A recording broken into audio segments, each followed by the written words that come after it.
La gente quiere aquello que le suena bien por sus creencias, por sus convicciones, porque cree que es ecologista o porque les crea ecologistas que no son realmente ecologistas, sino son personas que tienen otro tipo de pasiones y pues por tanto tenemos el problema de que se quieren cerrar las nucleares. Entonces tengo con nosotros a Operador Nuclear. Operador, ¿cómo estás? Muy buenas. Hola, buenas, Mauricio. Bueno, Alfredo García es técnico nuclear con licencia de operador, trabaja en la central nuclear de Ascó, si no mal no recuerdo, Correcto. Y es, decía yo, desde hace mucho tiempo operador nuclear en Twitter, luego se reveló su verdadera personalidad. Yo me acuerdo el día que se me acercó, me dijo, hola, soy operador nuclear, y dije, yo no.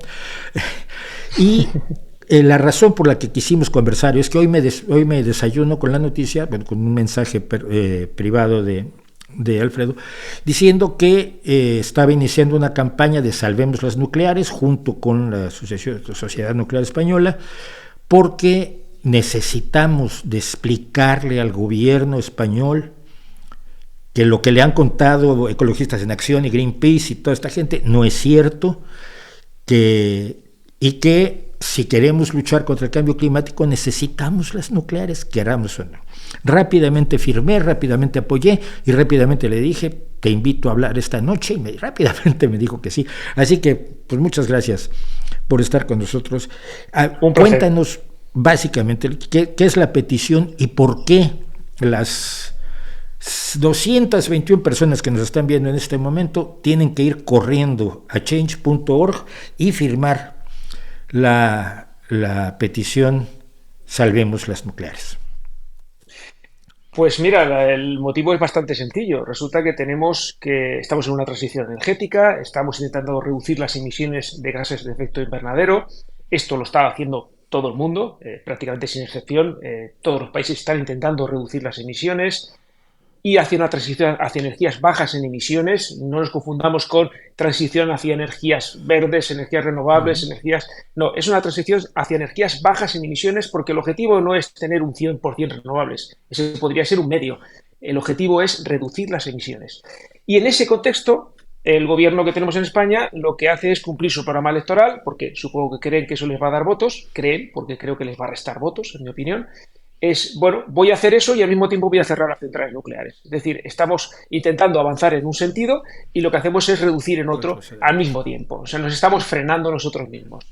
La apuesta por las renovables es muy necesaria, es imprescindible, es universal, la están haciendo todos los países, pero al mismo tiempo la mayoría absoluta de los países avanzados del mundo apuestan también por la energía nuclear en esa transición energética. Y, insisto, nuestro gobierno quiere hacer justo lo contrario. Promovió un plan, un acuerdo de cierre de las centrales nucleares con las compañías eléctricas. Bueno, una prueba más de que yo no defiendo a nadie es que mis supuestos patrones ahora no deben estar muy de acuerdo que yo defienda que sigan las centrales nucleares, porque ellos han firmado un plan de cierre y yo estoy en contra de ese plan de cierre. Creo que es nefasto para los ciudadanos españoles, para la transición energética, para la economía española en general, para el cambio climático. Es decir, es un auténtico suicidio cerrar las centrales nucleares. Y eso lo argumento en la campaña. En la campaña se basa también en un manifiesto que realizó la Sociedad Nuclear Española, de la que soy un miembro más, soy un socio más. Es una asociación de profesionales nucleares. También están las empresas, pero está manejada, es decir, los socios somos personas, no es el lobby nuclear, que eso sería el foro nuclear, que es donde están las empresas representadas. En este caso es una sociedad nuclear española. Hizo un manifiesto que lo publicó el día 1 de marzo, en el que argumentaba por qué cerrar las centrales nucleares sería muy nefasto para España. Me adhiero lógicamente a ese manifiesto, lo cito en el texto de mi petición de firmas, y lo que hago además es añadir una serie de informes, por ejemplo, un informe reciente del año 2021 de la Agencia Internacional de la Energía, donde dice justamente eso, que cuando cierren las centrales nucleares, España, cuando cierren, lo que va a hacer es tener mayor dependencia del gas natural, porque el sustituto de la energía nuclear no son las energías renovables, es el gas natural, es el que proporciona esa potencia constante que es necesaria para las renovables. Yo creo que la gente no entiende claramente esto. Le han dado la idea de que es posible que las renovables en este momento, ojalá algún día puedan, que en este momento pueden sustituir a las energías fósiles, y simple y sencillamente echando números no es cierto. Ahora, yo estoy en una posición muy similar a la tuya. Yo soy militante del Partido Socialista Obrero Español. Llevo mucho tiempo defendiendo al interior del PSOE que esta parte del programa y esta visión que se tiene dentro del partido, que es muy ingenua, muy de izquierda feng shui, muy de no estar informados, pero querer hacer el bien sin informarse, es un error. O sea que no estarán muy contentos conmigo tampoco en el Partido Socialista, pero creo que se puede razonar y se puede comentar esto. De hecho, perdona que te interrumpa, Sí, Mauricio, hay voces dentro del Partido Socialista que también están hablando ya a favor de la energía nuclear. De hecho, no hace mucho estuve en la sede de los socialistas de Cataluña, invitado por los jóvenes socialistas de Cataluña para hablar de energía nuclear. Y la verdad es que fue un encuentro muy grato porque estaban muy abiertos, querían conocer, tenían muchas preguntas que hacerme y estuvimos más de 2 horas charlando y creo que fue un diálogo muy, muy constructivo porque al final lo que necesita todo el mundo es información, es conocimiento, es ciencia y luego a partir de ahí ya utilizar cada uno su propio sentimiento en base o su propia opinión, formarla en base a esa información. Y creo que hasta ahora esa información solo la estaban dando los que hablaban en contra de la energía nuclear por posicionamientos puramente ideológicos, políticos, económicos, pero nadie estaba hablando desde el punto de vista de la ciencia sobre la energía nuclear. Y bueno, creo que esto que estoy haciendo yo, que ahora cada vez también hay más gente que lo está haciendo, es decir, no solo estoy yo, hay mucha más gente que está colaborando conmigo en esta divulgación sobre la energía nuclear, están jóvenes nucleares, están Wind Women Nuclear, hay varias personas que están colaborando conmigo también desde su propia perspectiva. Hay un compañero que se llama Fran Ramírez, que es instructor de operadores, que es un auténtico crack, que también me está ayudando mucho, Manolo Fernández Ordóñez, otro divulgador. Es decir, cada vez somos más personas en las que estamos hablando de la energía nuclear desde el punto de vista de la ciencia. Y casi todos han pasado, por cierto, por este canal. Han estado jóvenes nucleares, ha estado Fernández Ordóñez, por supuesto, y si me falta alguien habrá que traerlo. Y yo voy a tratar de que tengamos una reunión por Zoom con Juventudes Socialistas aquí en Gijón, si es posible en toda Asturias. Pero el argumento principal que quiero que nos des, yo sé que lo has explicado amplísimamente, pero en 3 pinceladas, con lo que te va a salir Ecologistas en Acción siempre o Greenpeace, que se han vendido como gente que está buscando hacer el bien, cuando en realidad lo que tienen es una ideología neoprimitivista muy, muy, muy fácilmente desmontable, pero donde van a ir siempre es a los residuos nucleares. Están muy contentos de que los residuos de las fósiles se lancen al aire. Eso no tienen problema. Yo tengo aquí junto la central de carbón de Aboño, que es la que nos dota de energía eléctrica que estoy utilizando, y tiene una chimenea que apunta contra mi casa, ¿no? Bueno, que apunta contra todos, pero vamos, que esos residuos, que también son radiactivos, debo decir, se lanzan al aire. Pero siempre te van a salir con que no los residuos de las eólicas, no los residuos de las placas solares, que son sumamente contaminantes, sino los residuos nucleares. En 3 pinceladas, ¿por qué el argumento de los residuos no es aceptable, no es asumible o es, digamos, antiguo? Mira, lo que me suelen decir los ecologistas y los políticos que hablan en contra de la energía nuclear sobre los residuos es que dicen que no sabemos qué hacer con los residuos radiactivos. Eso es lo que suelen decir, es su argumento, ¿no? Yo también les suelo decir que yo no sé qué hacer con un bisturí.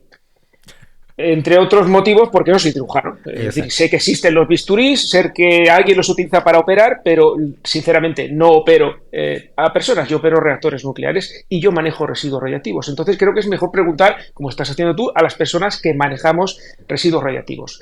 Lo primero, saber el volumen de residuos radiactivos que tenemos en España. Hice un cálculo recientemente y me salía un cubo de 14,5 metros de lado. Ese es el volumen de residuos radiactivos de alta actividad del combustible usado, es decir, los más radiactivos, los más peligrosos que tenemos en España, ocupan eso, un cubo de 14,5 metros de lado. No, en toda la historia de la industria nuclear española desde los finales de los años 60, principios de los 70. ¿Vale? Estamos hablando de esa cantidad de residuos radiactivos de alta actividad. Eso es lo primero. Lo segundo, es un sólido cerámico insoluble en el agua. Es decir, no es un líquido verde fosforito, no es un gas, no es explosivo, no puede explotar como una bomba atómica, no puede tener una reacción en cadena que se funda. Es decir, todo eso ya está descartado porque es un combustible que ya está bastante frío y que lo único que tenemos que hacer para protegernos de él es blindarnos de él. Es decir, hay un blindaje que primero está en unas piscinas, pero luego posteriormente se extrae y se almacena en unos contenedores que están preparados para resistir impacto de misiles, impactos de aviones, cualquier tipo de explosión, y ahí es donde está el combustible usado. Lo único que tenemos que hacer es blindarnos de él, no tenemos mayor riesgo, y además cuando estás alrededor de esos contenedores la dosis que tienes es la misma que tendríamos ahora mismo nosotros. Es decir, que se sabe qué hacer con los residuos radiactivos. Hay soluciones a más largo plazo, esta es una solución temporal, lógicamente. El almacenamiento geológico profundo es lo que está haciendo Finlandia, un país que tiene un consenso enorme desde el punto de vista no solo científico, sino también político, de qué es lo que hay que hacer con los residuos radiactivos y con la energía nuclear. Es un país que hasta los verdes ya apuestan oficialmente por la energía nuclear. Finlandia lo está almacenando, lo va a empezar a almacenar ahora en un almacén geológico profundo a 500 metros de profundidad. Esa es la solución para los residuos radiactivos. No van a necesitar supervisión ni mantenimiento una vez que estén almacenados, es decir, que los gastos se terminan en el momento que se selle ese almacén. Esa es una solución, es la solución de consenso internacional, pero hay otra solución que a mí me gusta más todavía. Esa creo que es correcta, no tiene ningún pero desde el punto de vista de seguridad, pero hay uno que me gusta más. En los reactores actuales solo aprovechamos el 5% de la energía del combustible. Eso significa que el 95% restante está ahí, almacenado, por eso es radiactivo durante tanto tiempo. Bueno, pues ¿por qué no convertimos ese residuo en un recurso? Porque cuando yo utilizo un 5% de cualquier sustancia que compro o cualquier cosa que compro en un supermercado, el 95% restante lo guardo en la nevera para utilizarlo después, ¿no? Bueno, pues ¿por qué no hacemos eso? ¿Por qué no hacemos eso con el combustible? Pues ya hay reactores, se están desarrollando hay varios proyectos en todo el mundo, pero ya hay 2 en funcionamiento, uno en China y otro en Rusia, que están reciclando el combustible usado, los residuos radiactivos. Es decir, estamos extrayendo 20 veces más energía de la que se extraía actualmente. Con lo cual ya tenemos otra solución para los residuos radiactivos. Fíjate si hay soluciones. Sí, y por cierto, siempre me hacen recordar cuando hablas de las piscinas nucleares, cuando el desastre de Chernóbil, que Paco Castejón, concretamente de Ecologistas en Acción, a mí me dijo en la radio que había uranio elemental en las piscinas en contacto con el aire, en la piscina 2 de Fukushima, y que eso estaba creando una nube radiactiva que venía aquí a mordernos los pies. Y decir eso siendo físico nuclear, a mí me parece una irresponsabilidad enorme, y como puede usted darse cuenta, como sabe Alfredo, como sabe todos quienes nos ven, no hubo tal nube radiactiva, estaba mintiendo y lo sabía. Hay que tener mucho cuidado con la gente que, sobre pretexto de hacer el bien, lo que hace es mentir, engañar y manipular. Alfredo, ¿alguna otra cosa?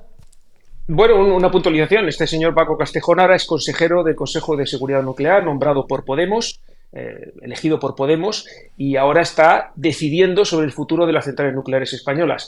Bueno, pues lo que hay que decir es que este señor, desde que está en el cargo, ha renovado la licencia de todos los reactores nucleares españoles. Ha votado a favor de la renovación de licencia de esos reactores. Y cuando le han preguntado en la revista del Consejo por qué lo ha hecho, ha dicho simplemente que ahora tenía una información que no tenía antes, que escucha a los técnicos y que los técnicos le aconsejan que las centrales nucleares, le dice que son seguras y que deben seguir funcionando. Al final, el resultado es el mismo. Cuando tienes más información y más conocimiento, pues actúas en consecuencia. Pero cuando se dice que las decisiones políticas deben estar informadas por la ciencia, por los técnicos, por lo que sabemos, no se está hablando de una tecnocracia, no se está hablando de que los ingenieros y los físicos y los químicos estén tomando las decisiones políticas. Ni mucho menos. Las decisiones políticas tienen que tomarse con base en lo que sabemos. Alfredo, muchísimas gracias. Vamos a estar circulando la URL. Si no, ustedes en change.org solo tienen que buscar Salvemos las nucleares. Salvar los nucleares todo junto. Salvar las nucleares todo junto. Apóyenlo porque nos jugamos el futuro de todos. Alfredo, muchísimas gracias y seguimos en contacto. Muchas gracias, Mauricio. Un abrazo. Venga, hasta la otra. Pues así es esto que les tenía yo hoy de sorpresa. porque es de las áreas del engaño. Si decimos en este espacio que siempre queremos que se piense, se piensa con base en los datos y con los hechos, y no se piensa simple y sencillamente en, pues a mí se me ocurre que esto está muy mal, oye, es que una vez hicieron, y por cierto, quiero recordarles además que nunca ha habido un desastre con los residuos nucleares, pero constantemente tenemos el desastre de la contaminación por la quema de fósiles. Así que, pues, dicho eso y terminado eso, vamos a ver un poco del chat hoy que estamos retrasando, bueno, porque tuvimos el freno, tenía que entrar a esta hora y realmente creo que ha sido muy esclarecedor lo que ha contado, y es muy importante que se tenga en cuenta que todo este movimiento antinuclear, que tiene una legitimidad como movimiento en contra de las armas nucleares, no tiene legitimidad en contra de la medicina nuclear, no tiene legitimidad en contra de la energía producida por nucleoeléctricas, y no tiene legitimidad en muchas otras cosas donde la gente quiere meter mano.